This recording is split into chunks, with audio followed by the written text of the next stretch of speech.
Briefly, our primary concern is no matter how you do this legislation, you are going to be putting pressure on charities to in some way audit their sources of income and audit their activities and say whether or not they're engaging in any kind of policy advocacy. The legislation is meant to be based on what happened in the UK and in Canada, and in both those countries, when this form of legislation was introduced, it had what the UN described as a chilling impact on the voices of charities during election periods. Australians want their charities to advocate for their causes. They not only want it, they expect it. That's why they support them. 86% of Australians trust their charities. I think if politicians are trying to close down or silence the voice of charities during election periods, it shows just how out of touch we have become. That's not the kind of Australia we want to live in. Thank you.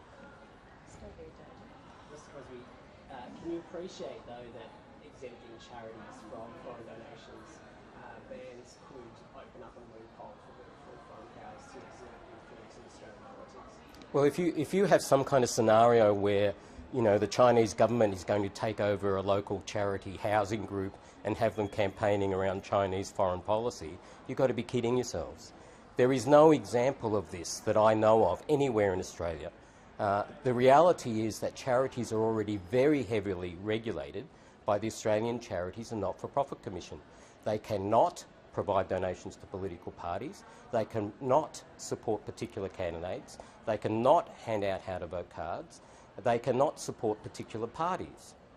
And there have been many investigations during the last election into charities that were seen as going close to the wind in becoming more political in their activities. So any example where a charity is acting politically would be investigated by the regulator. ASIA has made it pretty clear that there are foreign powers trying to exert influence in Australian politics, though. If there is a foreign donations ban and it exempts charities, would they not try to use that loophole to exert their influence in Australia? Well, I've seen no example. It's kind of a paper tiger that doesn't exist. What charities are receiving overseas donations and advocating separately from their causes? We want our charities in Australia to advocate for the causes they're established for. All charities have to demonstrate a public benefit in order to be charitable. If what we're saying is that somehow they can advocate for something else other than their charitable purpose, then again, the charities regulator would take their charitable status off them. The only thing a charity can do is an environmental group can advocate for the environment, a housing group can advocate for housing, a health group can advocate for health. This whole idea that these groups are going to be campaigning for foreign powers is bizarre. Would it be a fair concession for charities that wanted to be exempt to show where they're getting foreign money? Charities already have to declare their income in the annual information statement they provide to the charities regulator. Charities are not like businesses or other lobby groups. They actually have constraints and they have a regulator. Nothing stops the Minerals Council of Australia donating to a political party, handing out how-to-vote cards, receiving foreign money. But if you're a charity, you cannot do those things. So we are already regulated. We are already in a separate category. There is no level playing field. And we're already the group that lacks the power and resources of big multinational companies to be able to influence government. The Minerals Council of Australia has said that some environment groups were failing to properly disclose their funding sources and political expenditure. Do you think that's a fair comment? The Minerals Council of Australia seems to think it's the charities regulator. I would suggest that they need to talk to the charities regulator about their work. The charities regulator investigated many charities during last year's election. None of those investigations are public, so I don't know what the Minerals Council of Australia are talking about. What's your view on what the government is actually trying to achieve here? And secondly, have you spoken to Labor about what's your understanding of their position and where it's up to? Our understanding is that the Labor Party are in principle supportive of the position that we're adopting, but are yet to make a decision until they see the legislation. In terms of what the government is trying to do, I honestly don't know. I don't know where the mischief is. Sometimes they cite GetUp as an example. GetUp are not a charity. They're not subject to the Australian Charities and Not-for-Profit Commission. I'm not sure what the mischief is that we're trying to close down. If the mischief is that charities advocate for their causes and their communities, then thank God for that, because we're a better country when we have our charities advocating for causes and for the communities they serve. And in fact, that's what the communities want them to do.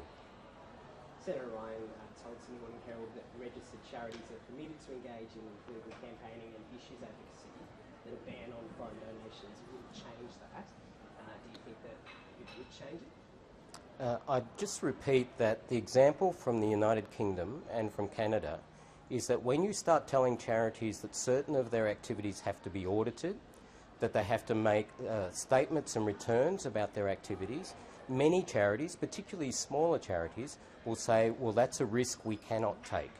And you will find that charities, as happened in the UK and Canada, choose not to engage in any kind of advocacy during election campaigns. That's not the kind of Australia we want to live in. So there is a very clear trend in Australia of governments attempting to stifle advocacy by charities. And we've seen this trend not just in Australia but internationally, from the autocratic regimes of China, Azerbaijan, Russia, Venezuela, but the established democracies are not immune from this. And we've seen attempts in Canada, in the UK, in Australia recently as well, to suppress advocacy by the non-government sector. And so we see this as another dangerous precedent in that slide, where we're trying to stifle the voices of the communities, the charities that are representing the community's interests and the interests of causes like the environment.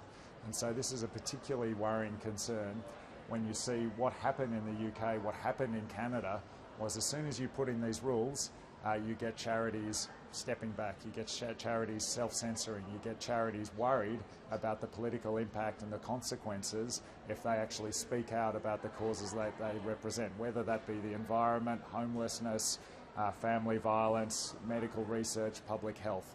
So this is an extremely concerning example of a broader trend, and that's why we need to be very clear and say, yes, you can have a debate about how you stop foreign interference in elections, about political parties, about political candidates, about donations to those candidates, but exempt registered charities from that legislation, because registered charities are already properly audited and accounted for by the ACNC, and they can only do advocacy legally when it's in line with their charitable purpose.